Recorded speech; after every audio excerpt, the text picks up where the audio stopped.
What's going on? Welcome to Blockchain Tech and Finance News with me, your host, KinToshi. If you're on the YouTube side, please do subscribe, turn on bell notifications here to Blockchain Tech and Finance News. I've got some articles I found interesting today to read from. So if you're on the YouTube side, please do subscribe, turn on bell notifications. If you want to check these episodes out each and every day, or you can see the recaps, and I have all of the article descriptions in the description box below on the recaps of the episodes on YouTube. So without further ado, let's go into the market cap and check it out after this transition. Let's go.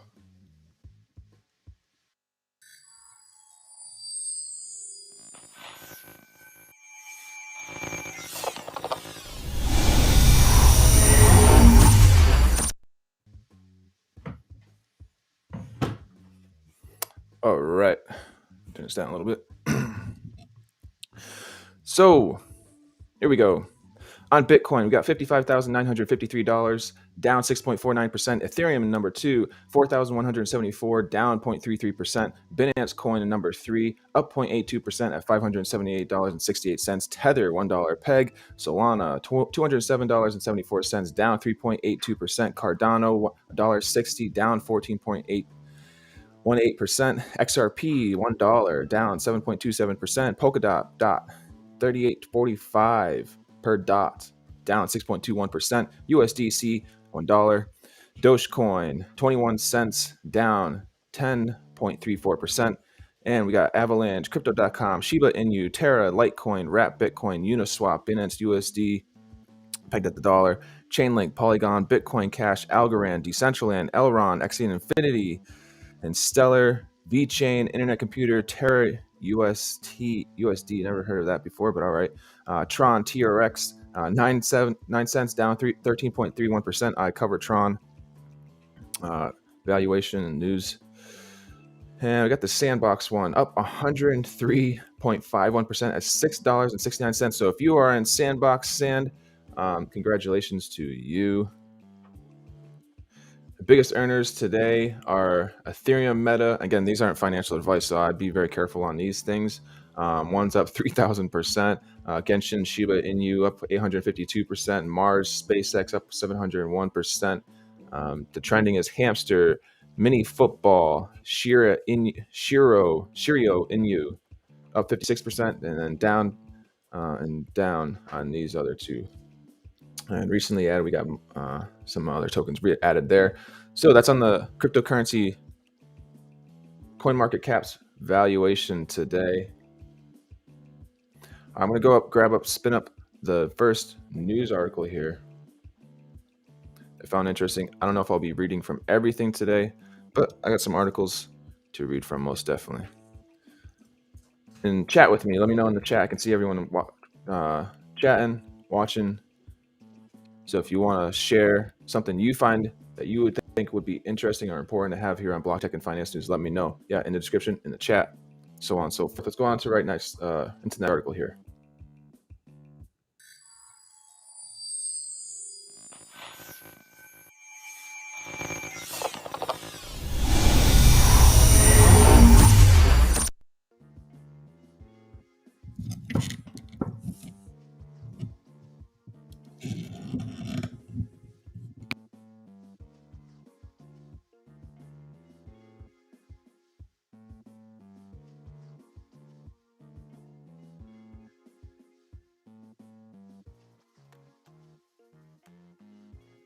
I just wanted to readjust the noise blocker or pop blocker, whatever. All right, Fed did policy sprints around crypto assets for address regulatory clarity. This is from Turner Wright on Cointelegraph. The government agencies are planning to adjust compliance standards on existing laws and regulations related to custody services, buying and selling crypto collateralized loan, holding, and the issuance of stable coins. The United States Federal Reserve is planning to address ambiguities that they feel are plaguing digital asset regulation in the country, following rapid analysis by government agencies. In November 23rd, the November 23rd announcement, the Board of Governors of the Federal Reserve System said it recently worked with the Federal Deposit Insurance Corporation, Office of the Controller of the Currency, a series of policy sprints aimed at addressing regulatory clarity in the crypto space. And interagency efforts effort included building a greater understanding of the terminology surrounding crypto assets, identifying potential risks, and analyzing existing regulatory frameworks to determine if any changes were necessary. According to the Fed, the three agencies plan to address whether certain crypto-related activities conducted by banking organizations are legally permissible, in addition to potentially adjusting compliance and enforcement standards on existing laws and regulations related to custody services, the buying and selling of cryptocurrencies, loans collateralized by crypto holding, and the issuance of stablecoins in 2022. The trio also intend to consult with the Basel Committee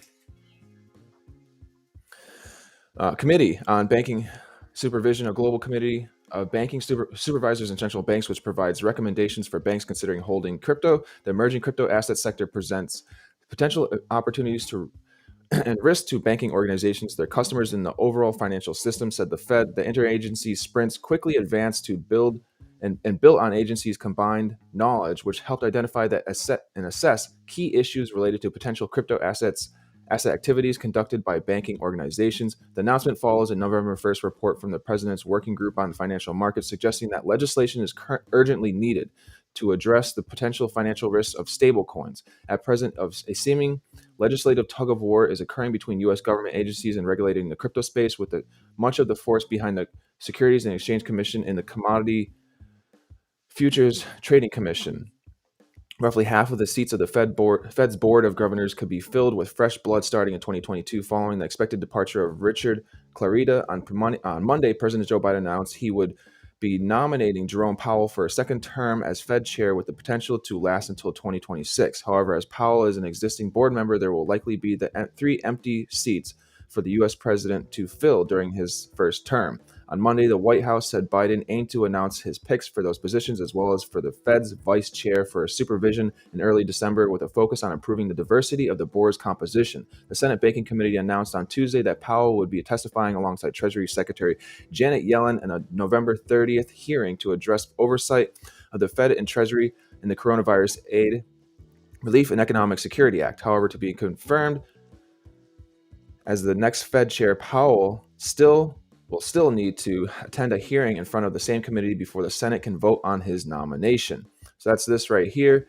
Fed did policy sprints around crypto assets to address regulatory clarity. And yeah, for sure.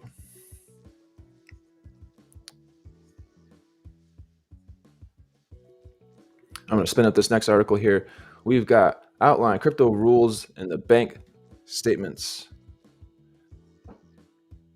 So some further touching upon basically the industry sector of banking and being able to hold crypto. So U.S. regulators to outline crypto rules for banks in a statement. And next article coming up here.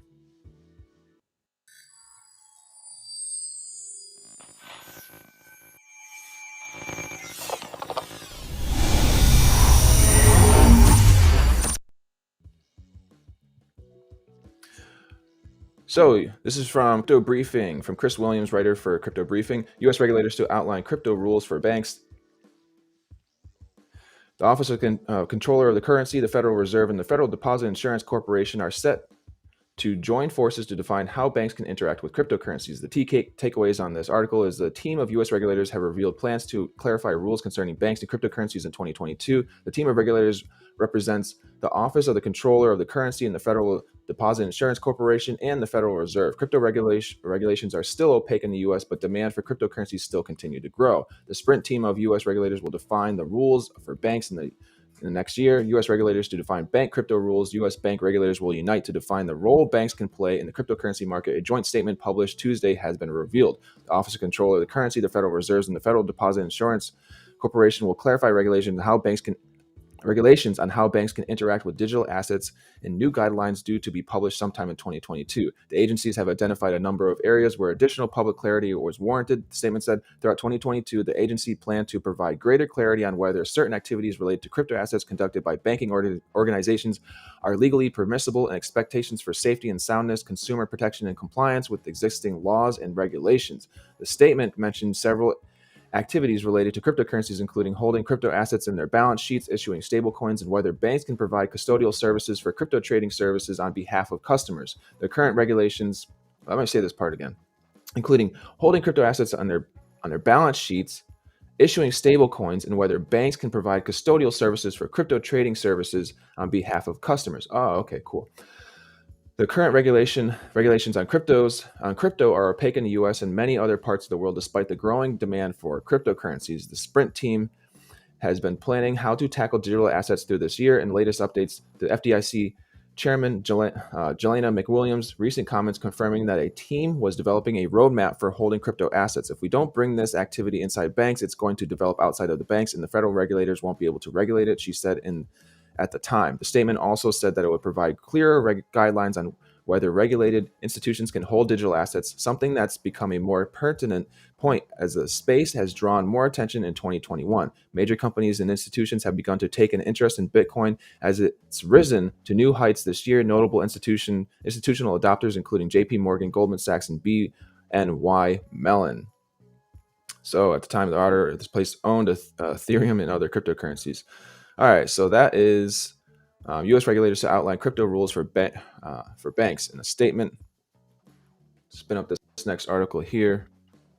See what we got. What do we got here? This next one is from Business Insider. eToro Cardano Crypto 88 team is going to be delisting, it looks like, Cardano and Tron. But let's read more about that right after this transition.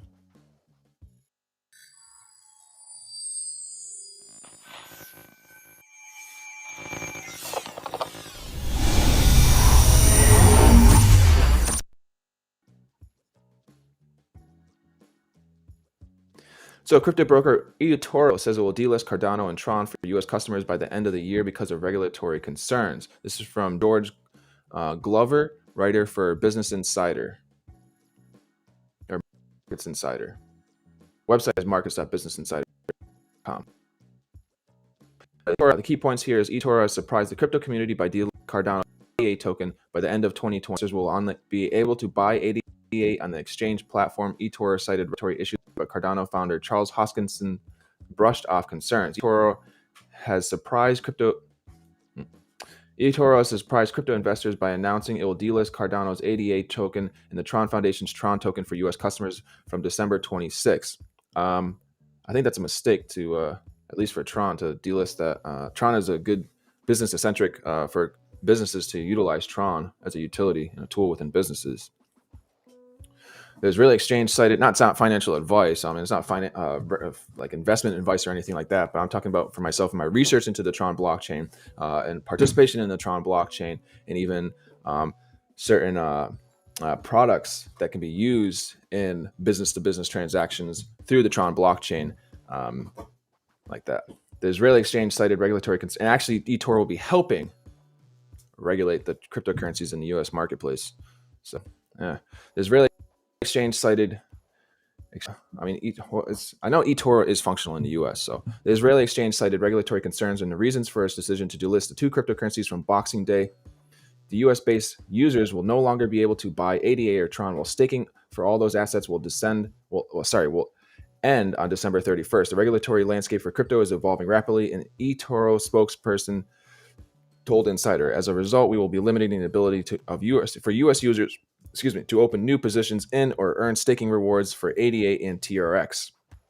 Cardano, which was founded in 2015 by Ethereum co-founder Charles Hoskinson, has surged this year but struggled in recent months. ADA rocketed from 18 cents at the start of 2021 to an all-time high of $3.10 in early September, but has since collapsed to $1.70. It is still the sixth largest cryptocurrency by market capitalization, according to the data provider CoinMarketCap. Above all, we are disappointed to take this step, an eToro representative said. eToro will continue to be active supporters of the crypto ecosystem. The news came as a surprise to the crypto community, particularly after Luxembourg exchange Bitstamp announced it would list Cardano last week. Hoskinson downplayed concerns. "We didn't even get delisted," he tweeted in response to a comment about the Bitstamp listing. ADA is still on eToro, and non-U.S. customers can freely trade. eToro also announced it will delist Tron, the native token for Chinese-American entrepreneur Justin Sun's Tron Foundation. Tron price has risen from 3 cents to 10 cents this year, and is currently the 13th largest cryptocurrency by market valuation on CoinMarketCap. So that's there. Tron's been 10 cents before. So it was at a penny, then it was at 10 cents, and it was back down to like 3 cents, and it sat there. Now it's back at like 10 cents. The stable dime is I hear people saying like that. All right, so that's that fact.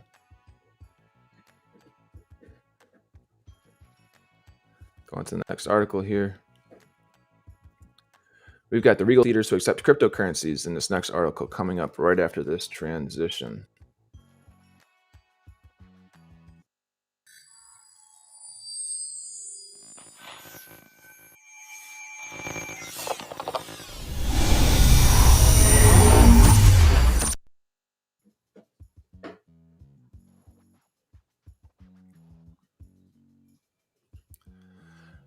So this is from CoinDesk. In the business section, Regal Cinemas to accept crypto for tickets, and concessions. Moviegoers will be able to use Bitcoin, Dogecoin, and other digital currencies. This is from Michael Belushi, writer for CoinDesk. The movie theater chain Regal will accept cryptocurrency as payment from customers through a partnership with digital payments firm Flexa, according to a statement Tuesday morning. Regal said it will accept cryptocurrencies including Bitcoin, Ether, Litecoin, and Dogecoin as payment for tickets at its concession stands. The company will also allow customers to pay with digital dollars and stablecoins, including USD Coin, DAI, and Gemini Dollar. In addition, tokens such as Link, Atom, and BAT will be accepted. Regal follows AMC Theaters, the largest movie theater chain in the U.S., which earlier this month said it would accept Bitcoin, Ether, and other cryptocurrencies for online payments. The Regal, a U.S. subsidiary of UK-owned Cineworld Group, has 6,885 screens in 514 theaters in 42 states along Washington, D.C. and Guam. This exciting partnership enables us to easily and seamlessly accept digital currencies, including Dogecoin, stablecoins, and Bitcoin across our theater footprint in a simple and completely contactless way, Regal Chief Marketing Officer Ken Thews said. So that's a cool little thing right there. Regal taking cryptocurrencies here.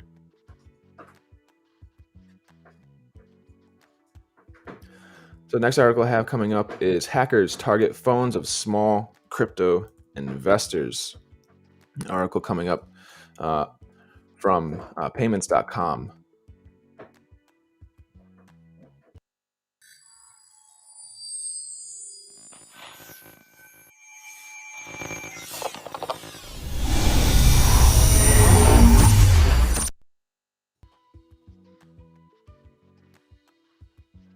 I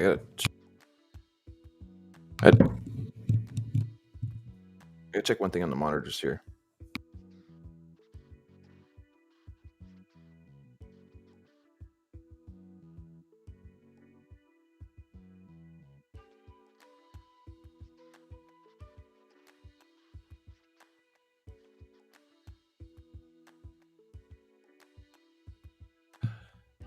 All right, so this next one is from payments.com by Payments.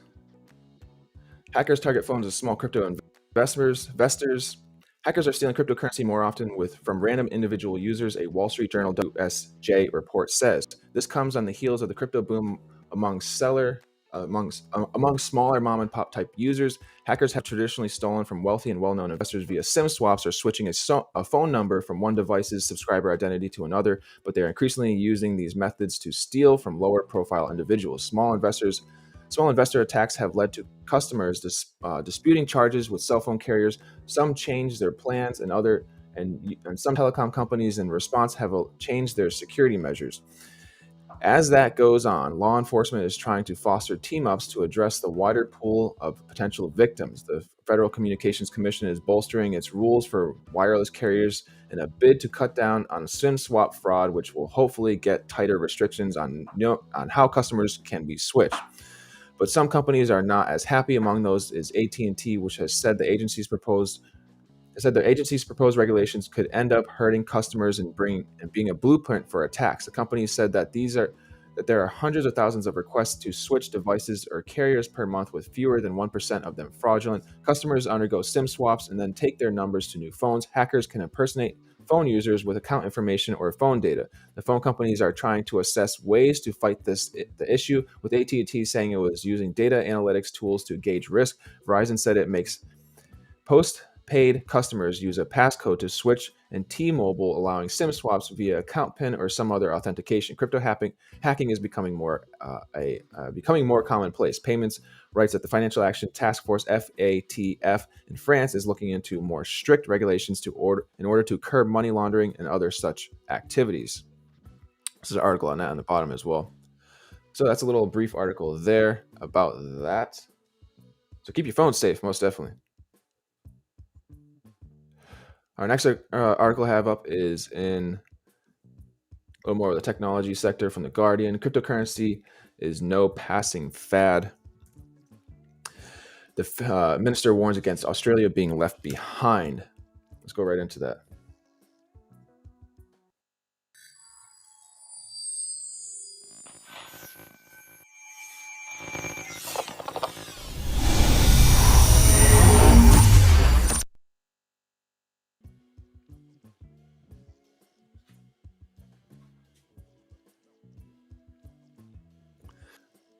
So this is from The Guardian. Did they say a writer here? I don't see a writer yet, but Josh Taylor, it looks like. Josh Gnostis on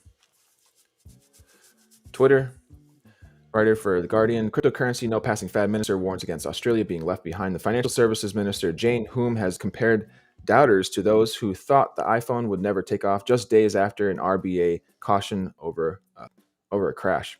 Cryptocurrency is not a fad. Financial Services Minister Jane Hume has said, arguing that government and industry should not fear the rise of decentralized finance. Hume, speaking at an Australian Financial Review Summit on Monday, said cryptocurrency was not going away anytime soon, regardless of people's views on it. So as an industry and as a government, we need to acknowledge this is not a fad. We should tread cautiously, but not fearfully, she said, comparing cryptocurrency to previous technology disruptions. Don't be the person who thought the iPhone would never take off, because people would prefer to have their music and telephone on separate devices. Don't be a person in 1995 who said the internet was just a place for geeks and criminals and would never become mainstream. And don't be the person who argued that email was a passing fad. Her comments just come days after the Reserve Bank of Australia head of payments policy Tony Richards told the Australian Treasury Association he would see plausible scenarios in the future that would challenge the current fervor around cryptocurrencies. He said that could lead to a crash in the value of cryptocurrencies, which currently have a market value of 2.6 trillion. Is that what that says? Households might be less influenced by fads and a fear of missing out, and they might start to pay more attention to the warnings of securities regulators and consumer protection agencies in many countries about the risk of investing in something with no issuer, no backing, and highly uncertain value, he said.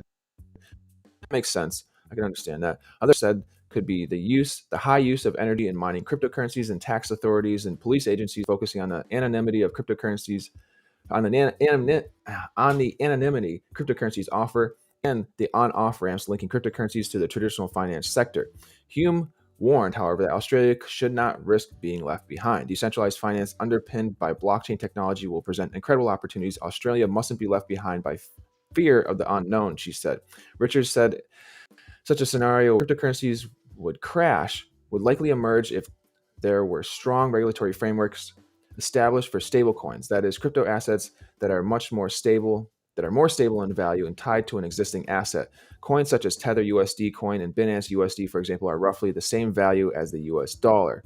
Richards said that if central banks move toward issuing central bank distributed currencies as stablecoins, it would offer faster, safer, and more efficient transactions, which might change how people viewed cryptocurrencies. The Commonwealth Bank announced earlier this month that it would allow customers to buy and sell up to 10 crypto assets through its banking app in a trial to launch widely in 2022. The Senate report on financial technology estimated that about 17% of Australians held cryptocurrency assets. However, Richards said that he found the estimate implausible and put it down to online surveys not being accurate. While it is hard to point any firmer evidence on cryptocurrency holdings by Australians, some of the estimates out there are extremely surprising and may be symptomatic to the significant amount of hype and misinformation in this area, he said.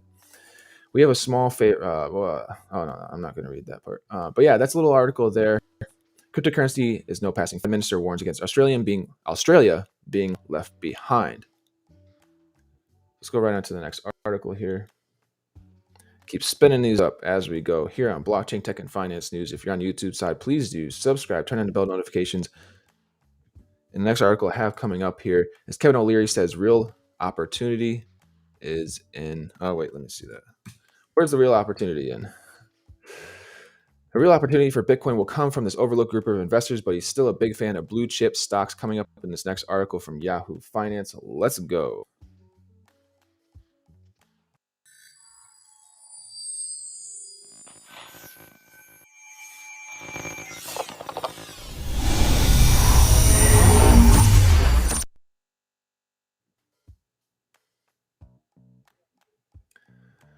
Oh, and if you're on a Twitch side, please do. Thanks for hanging out, chatting, and tipping some bits out there. I see KinToshi just tipped 100 bits. Cheers. Thank you.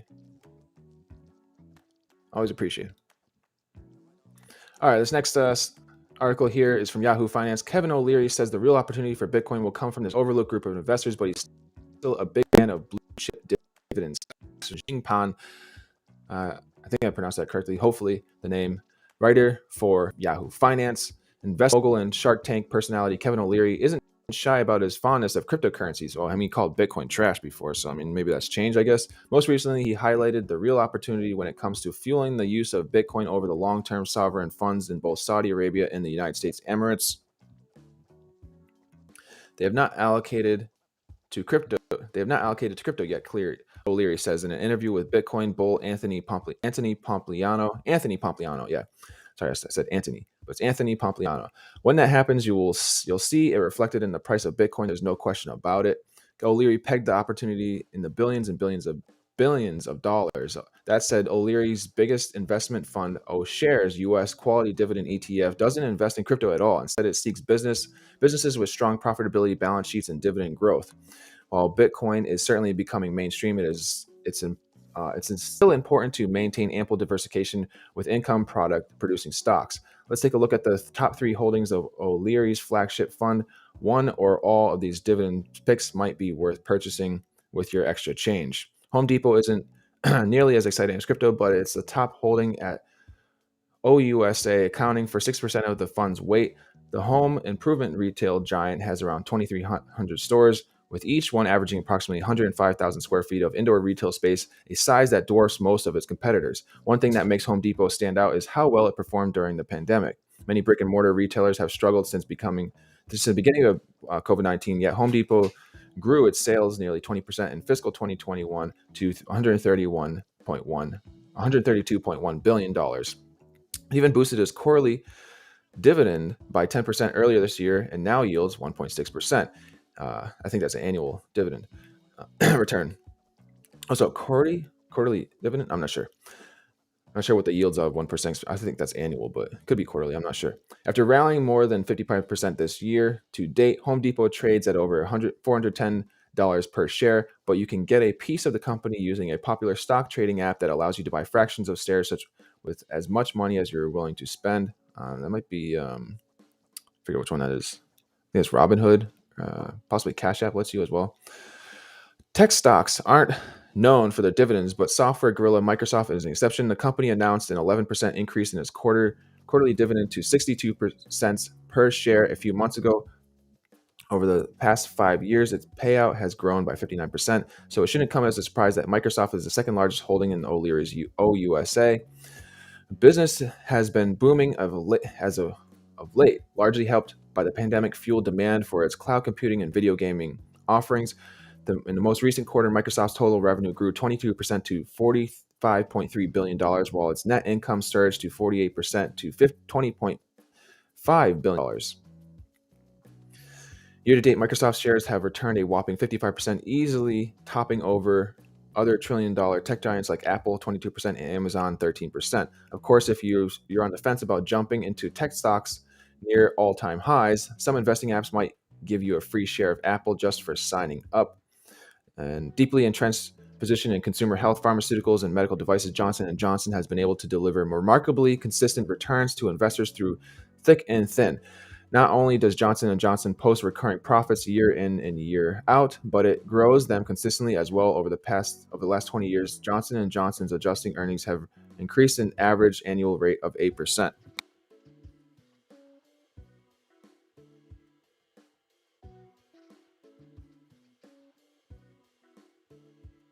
Hold on one second. I can check one thing in the monitor.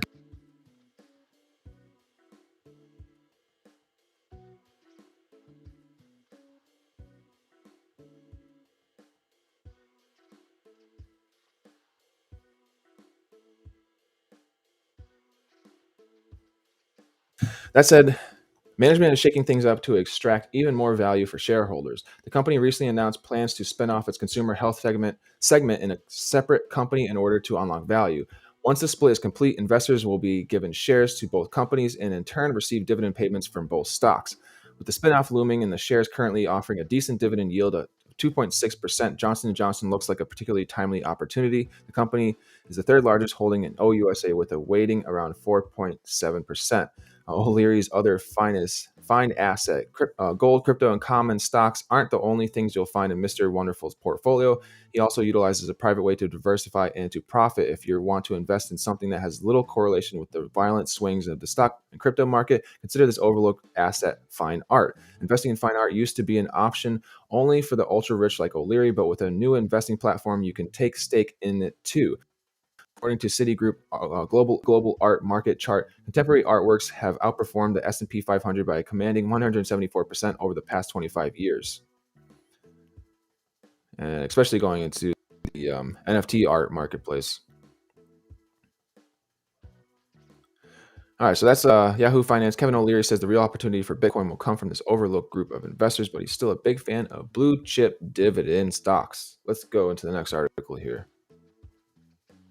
After transition, I got here. I got a few articles left here. CNBC, this year's hottest technology IPOs are having a difficult day. So that's from CNBC right after this transition.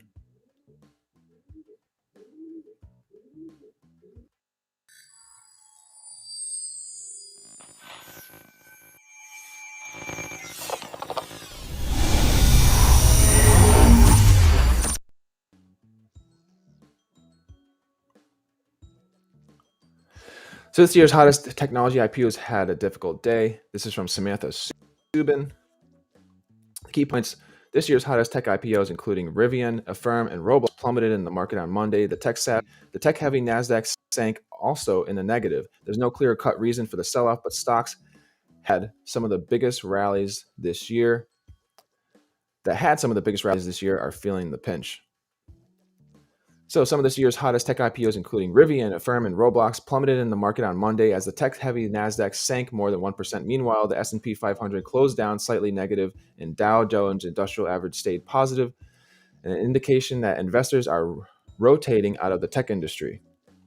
While there is no clear-cut reason for the sell-off, the stocks that had some of the biggest rallies this year are feeling the pinch. Affirm, which has seen rapid market growth, and its new partnership with Amazon dropped more than 9%. Roblox, which benefited from rising interest in the metaverse, closed down almost about 11%. The sell-off in the electric vehicle maker Rivian, which was valued ahead of Ford and General Motors after its market debut, is slated to rival Tesla, continued on Monday.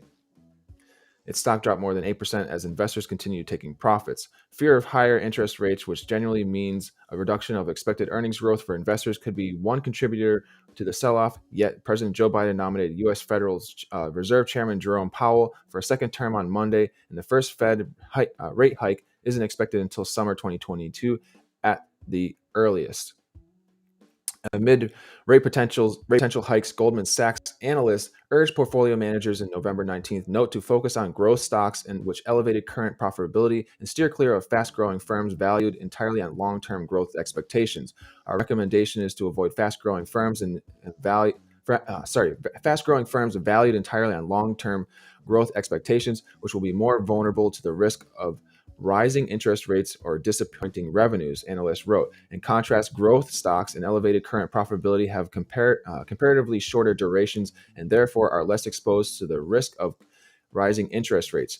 Some of those technology companies cited with high profitability and fast expectation revenue growth, including Palantir, Zoom, Meta, and Alphabet. Some of the biggest IPOs of 2020 are also feeling the pinch. Sana plummeted almost 23%. DoorDash dropped about 6%, and Airbnb sank 7% on Monday. The rotation out of tech stocks earlier this year pummeled cloud stocks like Fastly and Snowflake as investors moved into financials and commodity stocks that typically outperform during inflationary periods. Both stocks closed down about 6 and 9% respectively on Monday. So that's from CNBC here. This year's hottest technology IPOs had a difficult day. Let's spin up this next article. We got 4 more articles to read from. This one's from Yahoo Finance. In the finance sector. Let's see here. It's Apple building a car is a matter of when, not if. Right after this transition.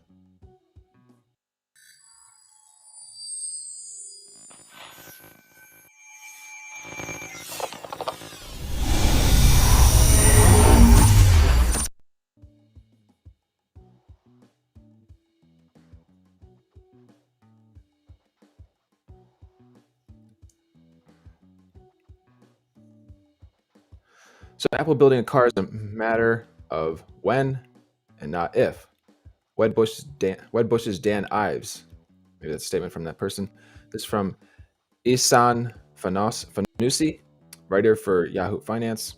Apple's AAPL project to build, this is their ticker, AAPL, project to build an electric car with full autonomous capabilities has a 75 to 80% plus chance of becoming reality. Wedbush's securities managing director and senior equity analyst Dan Ives told Yahoo Finance Live in an interview Friday. Apple has reportedly long been working on building an electric car model, but has yet to release any public information about the project. Apple's EV project first came to public light in early 2015 when it became known that Apple was offering incentives to Tesla workers to come work on electric cars with the consumer electronics company. A Reuters, I'm not sure, article in 2016 reported that Apple had been secretly investigating charging stations and attempting to gain expertise in the area. It's a matter of when, not if, Apple comes out with an electric car. I've said we've assigned 75%, 80% plus chance that this happens. We've said 2024 as a possible release date of the Apple car. The project, referred to as Titan, would launch Apple into a $10 trillion a year global mobility market. The industry, which now accounts for 13% of global GDP, has grown rapidly for the past 4 decades at a rate of 3.8% a year. Apple is not going to view this market from the outside. I've said it's a fourth industrial revolution playing out, and I think Cook and company within Apple Park, they have a lot of things going on when it comes to autonomous vehicles.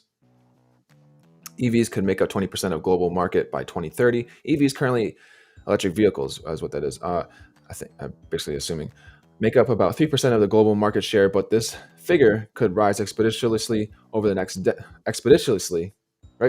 decade. A report released last year by Sophion, an enterprise innovation management company, projected that mild hybrids will jump from 3% of the global market in 2020 to 20% by 2030. Tesla dominates the EV industry for now and has enjoyed a historic run in the stock market this year, but research suggests that might change. During the first 6 months of 2020, Tesla accounted for 79.5% of all new EVs registered in the US. For the same period in 2021, Tesla's shares of new EV registrations dropped to 66.3%. Audi, Ford, and Chevrolet, GM, older car companies with significantly larger sales, created a presence in the EV marketplace as of late, but other EV-focused companies have begun to grow in the U.S. and abroad that could threaten Tesla's dominance in the industry. Rivian Electric Vehicle automaker launched its IPO on November 10th and raised nearly $12 billion. Chinese electric vehicle producers like NIO, um, uh, Xipeng, I'm not sure, Xipeng, have also established a market presence. So I will say this: one reason Tesla does well, from my understanding, is that they have so many basically like energy credits that they get rewarded from the government. That other companies like GM and Ford have to buy energy credits. So if they're buying energy credits from Tesla, because Tesla can sell their energy credits off, Tesla uses that revenues to buy up their own shares and increasing the share valuation over time from that end stake and things. So it only makes sense that companies like Ford and stuff are going into the EV marketplace, as well as definitely Apple launching a vehicle. Interesting to see what it will look like. I heard it doesn't have wheels, but I'm not sure yet. That sounds far-fetched, but okay. It floats or something.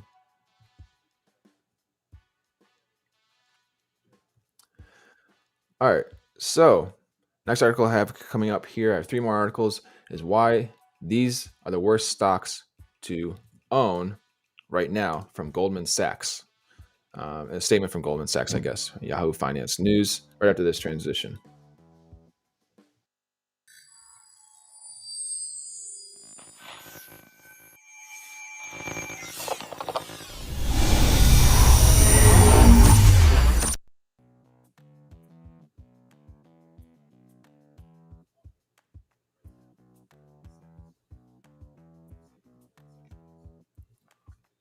From Yahoo Finance, Brian Sawsey, anchor and editor at large, Yahoo Finance. These are the worst stocks to own right now, from a statement from Goldman Sachs. Not every sector of the market is a longer-term buy, even with stocks continuing to be on it, warned strategists at Goldman Sachs. Some of the worst stocks to own in a U.S. economy trying to claw back from the from the COVID-19 pandemic are those with high exposure to tight labor markets, which runs the risk of pressuring profit margins as wages are hiked. Labor market tightness will remain a challenge during the next few years. Investors should avoid stocks with high labor costs relative to EBIT, earnings before interest and taxes, says David Costin, Goldman Sachs chief U.S. Equity strategist, in a new research note to clients. Several of the companies that fall under this category per Goldman's analysis include IBM, Raytheon RTX, HCA Healthcare, FedEx, FDX, Dollar General, DG. On the other hand, Costin and his team think reopening stocks with cyclical exposure are the better bet at the moment, explains Costin, while virus counts are now rising and weighing on reopening stocks as the winter wave passes. Declining virus and inflation headwinds should provide a near-term boost to corporate revenues and margins for the businesses most exposed to these challenges. Companies such as Best Buy, Home Depot, Lowe's, DR Horton, KB Home, and Lennar, I'm not sure, appear positioned for a cyclical upswing, points out Costin. In the near term, however, both high labor exposure stocks and reopening stocks may work well for investors as digest recent Federal Reserve news. As markets digest recent Federal Reserve news. Monday morning, President Biden renominated Powell as Fed chief, ending weeks of speculation on the topic. Biden also nominated Lael Brainerd as the position of vice chair. Both are seen as monetary policy doves by market participants, hinting that the Fed may be inclined to push off interest rate hikes in 2022, even with inflation remaining elevated. In turn, that would be good for valuation multiples. Stock markets soared on the news, with the Dow Jones Industrial Average raising by more than 300 points at one point early on Monday's session, with the Fed on hold until mid-year 2022 and bond yields below 2%. Equities will remain the asset of choice for both institutional and retail investors, contends Costin. The closely watched strategist sees S&P 500 hitting 5,100 I think they meant by the end of 2022, up about 10% from current levels. So that's from Brian Sawsey there, editor at large from Yahoo Finance. Why these are the worst stocks to own right now, from Goldman Sachs Costin statement. Let's go into the next article here.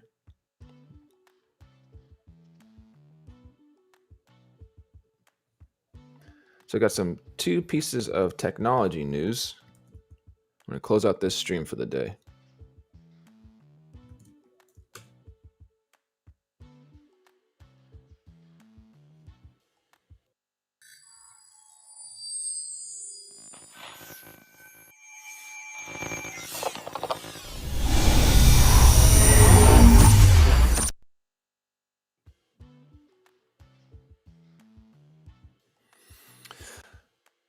So from what's going on here? There we go. This is from BBC News. Facebook and Instagram encryption plan by Meta until 2023. Should I say a writer on this? I don't think it says a writer on here. Plans to roll out end-to-end encryption on Facebook and Instagram have been delayed amid a row over child safety. Meta, as Facebook's parent company is now called, said messaging encryption on the apps would now come in 2023. The process means only the sender and receiver can read messages, but law enforcement or Meta cannot. However, child protection groups and politicians have warned that it could hamper police investigating child abuse. The National Security of the Prevention of Cruelty to Children, NSPCC, has claimed that in private messaging is the front of child sexual abuse.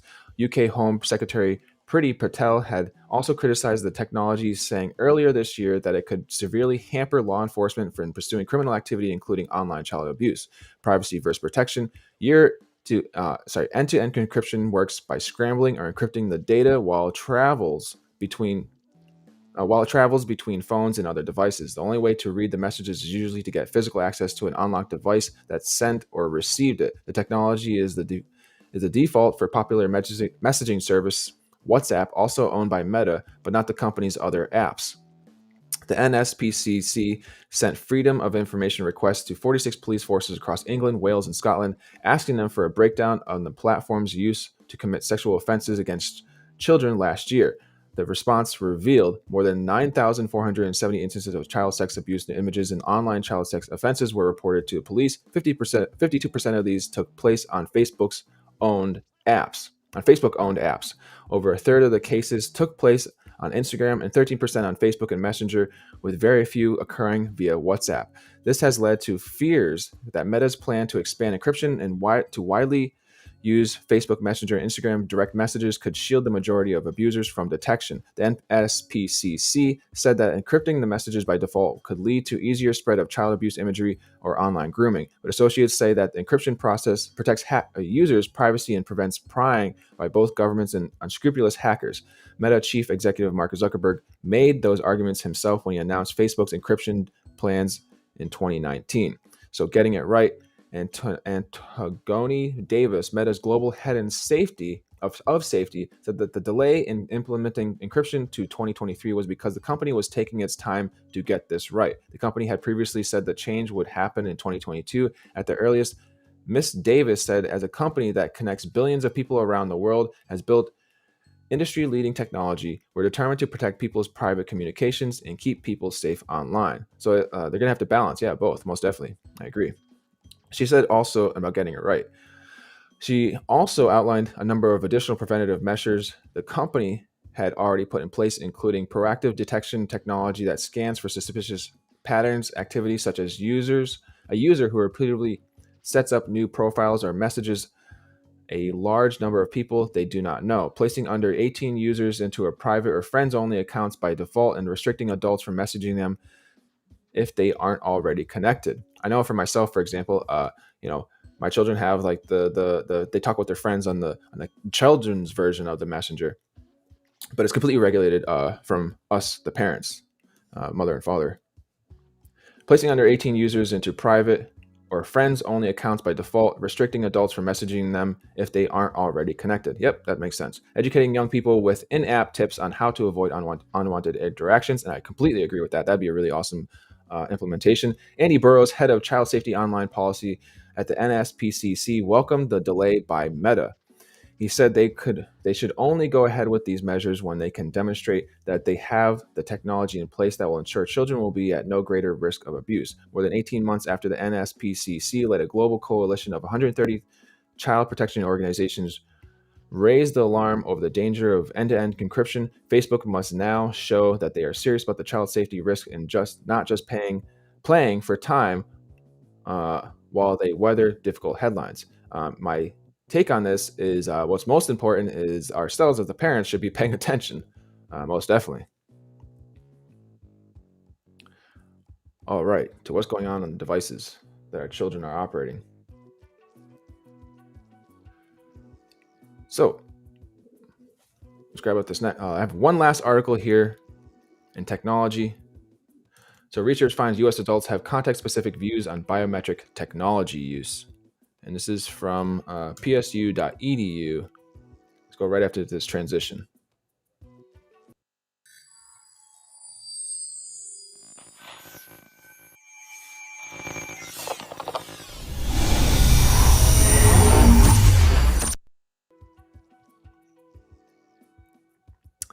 So it's from psu.edu, Penn State. This is the engineering research sector. Research finds U.S. adults have context-specific views on biometric technology use. I'll show it. Samantha Shavanik. University Park, PA. I want to see how long this article is. Okay, it's not too bad. University Park in Pennsylvania, as the application of facial recognition and DNA technologies increase across industries and domains, questions arise concerning the public's comfort with biometric modalities, the acceptability of using biometrics in various societal contexts, and the public's trust in public and private entities using biometric technologies. An international team of researchers set out to understand perspectives about biometric technologies held by a representative sample of adults across the United States. Over 2 weeks in late 2020, the research team surveyed 4,048 adults, a sampling that reflected the U.S. population with respect to geographic region, age, gender, racial, and ethnic background, educational attainment, household income, and political leanings. The team asked participants to rank 6 types of biometrics: fingerprint, voice sample, facial image, eye scan, and hand geometry and DNA, indicating that they were comfortable with organizations using for any purpose. The team published the results in IEE Transactions on Technology and Society. Of the survey response, nearly 41% ranked fingerprints as the biometric they were most comfortable with for wide use. As the team expected, survey results showed a correlation between prior experience with biometric technologies and increased comfortability. Although it is not possible to infer whether comfort influenced those prior experiences or vice versa. When asked to rank the biometric technologies based on level of comfort, most survey participants indicated they are very or somewhat comfortable with all the technologies. 74.8% of fingerprint users use 66.2%. 74.8% for fingerprint users use 66.2% for voice samples, 63% for hand geometry use, 61.1% for facial imaging, and 60.6% for eye scans. The lowest percentage of a very somewhat comfortable rating was reported for DNA at 55.6%. Demographics showed little to no effect on reported comfort levels. Those who said they were not very comfortable or completely uncomfortable with wide use of biometrics stated reasons including invasion of privacy, wanting to know how the information will be used, what policies exist around information storage, and fear of governmental oversight.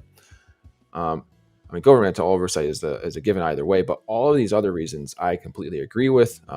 Vision of privacy, wanting to know how the information will be used is the biggest topic I find, and policies around that information. It is somewhat surprising that perspectives did not appear to be influenced strongly by demographics such as gender or racial and ethnic background, despite growing awareness of the biases of facial recognition technologies and their applications, said senior author Jennifer K. Wagner, assistant professor of law, policy, and engineering at Penn State. We are wondering how diversity of perspectives might be masked due to varying informational needs on biometric technologies that we did not consider in this study. In addition, these general questions have the survey participants. In addition to these general questions, half of the survey participants were asked to rank specific biometrics used to perform specific tasks, such as fingerprint or facial recognition to unlock smartphones, and on a comfortability scale. The majority, 67.1%, indicated comfort with the increasingly common biometric task. Of 7 scenarios presented to the participants, the majority indicated being uncomfortable with biometric technology used by retail stores to track stored movement and later apply in targeted advertising and reconnection scenarios completed by people search companies. Homeowner associations applying technology to track sidewalk and street movement in customers' loyalty program applications. The policy is often running to keep up with tech and science developments, said first author Sarah Huston Katsanis, head of the Genetics and Justice Laboratory at Ann and Robert H. Lurie Children's Hospital of Chicago, and research assistant professor of pediatrics, Northwestern University Feinberg School of Medicine. Often, technology developments proceed when they are feasible without pause at what the ramifications are of that technology. Just because we can do something uh, doesn't mean we should. Biometric technologies have vast potential to simultaneously benefit and harm individuals and groups. It is our goal to understand what those benefits and risks are in various applications so that the public can make informed context specific decisions on what is deemed acceptable uses of emerging biometrics. The team found that the specific type of biometric, whether facial imaging or DNA, did not seem to influence the perceived trust in public and private entities' use of biometrics, but context did matter. Slim majorities of respondents trusted law enforcement agencies, intelligence agencies, researchers and scientists, and healthcare workers with the collection and use of two types of biometric data, but slight majorities of respondents distrusted advertisers, tech companies, retailers, and governments. The researchers plan to investigate how contextual factors help shape perspectives, according to Wagner. Given how widely biometric technologies in general and facial analytics in particular are being used in society, it is surprising that so little is known about the perspective held by adults in the United States about them, Wagner said. We need to try to make sure that the biometric technologies practiced and policies surrounding biometric data are take more nuanced considerations into account. So, additional research completed by the team specific to healthcare and research settings was recently published in PLOS 1, PLOS 1, whatever that is. I'm not sure, but you can look that up. And so, yeah, that's an article here from Penn State on research finds U.S. adults have context-specific views on biometric technology use. All right, so that's all I've got today on Blockchain Tech and Finance News. If you're on the YouTube side, please do subscribe, turn on the bell notifications here to Blockchain Tech and Finance News. I will be back tomorrow reading some more articles on the Thanksgiving Day, whether you celebrate or not. I'll be doing this news in the morning time and throughout the week at best. If I don't find news I can really do, I won't be doing the news that day. But typically, I try and do these streams every single day. So please tune in, and I'll have all the description in the description box below on the YouTube side. All of these articles you can read at your own leisure. If you saw other links leading to other articles, you can find those there as well. So please do, again, subscribe, turn on bell notifications here to Blockchain Tech and Finance News. Have a great and safe day and the rest of your week. I'll see you all back tomorrow. Cheers, ciao, peace be with you. Stay well, stay safe.